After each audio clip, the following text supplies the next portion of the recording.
আমের আচার বানানোর জন্য অনেক বেশি সময়ের প্রয়োজন হয়। আমগুলোকে কেটে রোদে দিতে হয়, তারপরে শুকনো করে আচার বানাতে হয়। আজকে কোনো রকম রোদে দেওয়ার ঝামেলা ছাড়াই আমি আপনাদের আমের আচার বানানো দেখাবো। আর এই আচারের রেসিপিটা কিন্তু একেবারেই সহজ। একবার বানিয়ে আপনারা কিন্তু 1 বছরের বেশি স্টোর করে রাখতে পারবেন। শেষ পর্যন্ত দেখার জন্য আপনাদের কাছে আমার অনুরোধ রইল। আর ভালো লাগলে চ্যানেলটি সাবস্ক্রাইব করে নেবেন, পাশে থাকা বেল আইকনটি প্রেস করে নেবেন। আমি যখন নতুন কোনো রেসিপি আপলোড করব আপনাদের কাছে সবার প্রথমে পৌঁছে যাবে। তো চলুন দারুণ স্বাদের আমের আচারটি বানানো শুরু করা যাক। আচারটি বানানোর জন্য প্রথমে আমি আচারের মশলাটা বানিয়ে নেব। তার জন্য আমি একটি কড়াইকে গ্যাসের ওপর বসিয়ে দিয়েছি। কড়াইয়ের মধ্যে দিয়ে দিচ্ছি 1 চামচ গোটা জিরে, আর দিচ্ছি 1 চামচ মৌরি, আর দিচ্ছি 1 চামচ 5 ফোড়ন, দিচ্ছি 1 চামচ ধনে, আর দিয়ে দিচ্ছি 10-12টার মতন শুকনো লঙ্কা। আপনারা বেশি ঝাল পছন্দ করলে আরো বেশি পরিমাণ লঙ্কা দিতে পারেন। এখন সমস্ত মশলাগুলোকে এইভাবে আমি 2 মিনিটের মতন শুকনো খোলায় ভেজে নেব।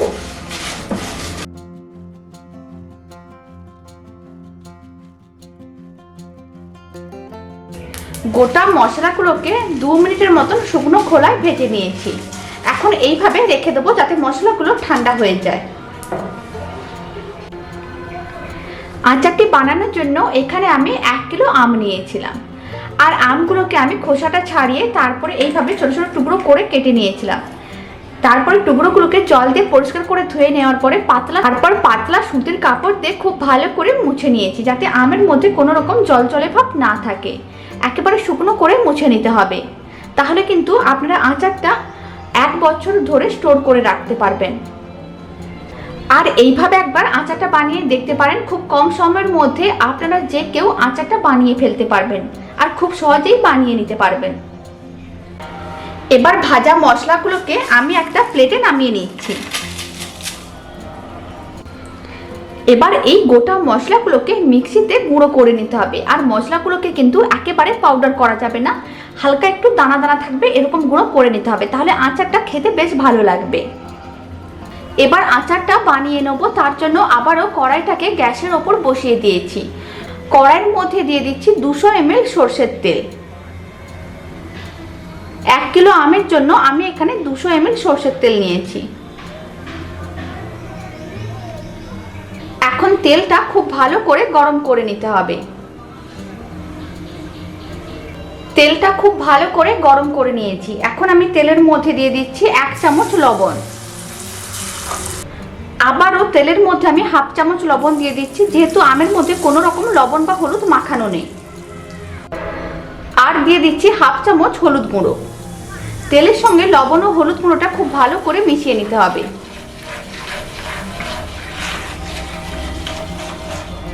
ভালো করে মেশানো হয়ে গেছে। এখন কেটে রাখা আমের টুকরোগুলো তেলের মধ্যে দিয়ে দেবো।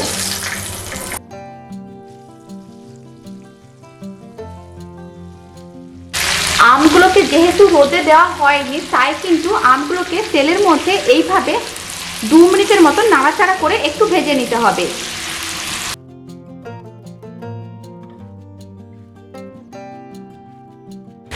আমের টুকরোগুলোকে 2 মিনিটের মতন ভেজে নিয়েছি। এখন আমি এর মধ্যে দিয়ে দিচ্ছি 300 গ্রাম চিনি।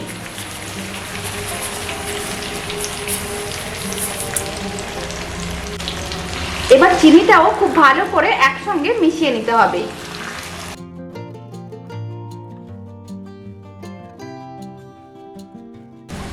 চিনিটাও খুব ভালো করে মিশিয়ে নিয়েছি। এখন মেল্ট হওয়ার জন্য অপেক্ষা করব।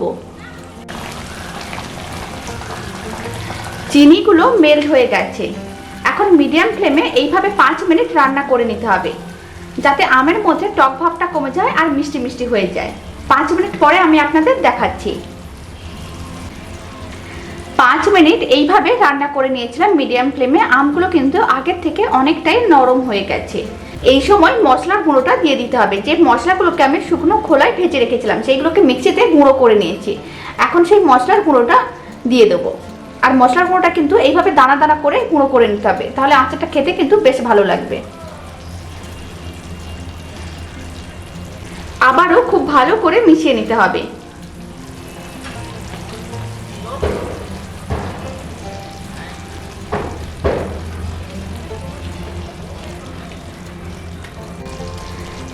ভালো করে মেশানো হয়ে গেছে। এখন এইভাবে আরো 5 মিনিট রান্না করে নিতে হবে।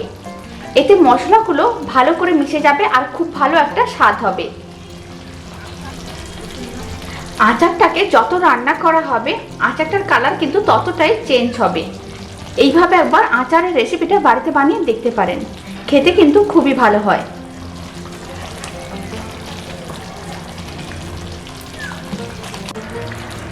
পাঁচ মিনিট হয়ে গেছে, এখন ফ্লেমটি আমি অফ করে দিয়েছি। আচারটা কিন্তু একেবারে রেডি হয়ে গেছে। আপনারা দেখুন কালারটাও কিন্তু অনেকটাই চেঞ্জ হয়ে গেছে। এবার আচারটাকে ঠান্ডা করে আপনারা কোনো রকম কাঁচের বয়ামে ভরে রেখে দিলে এটা কিন্তু আপনারা 1 বছরের বেশিও স্টোর করে রাখতে পারবেন। 2-3 মাস অন্তর একবার করে রোদে দিলেই কিন্তু হয়ে যাবে। এবার কিছুটা পরিমাণ আচার আমি একটা বাটিতে সার্ভ করে নিচ্ছি।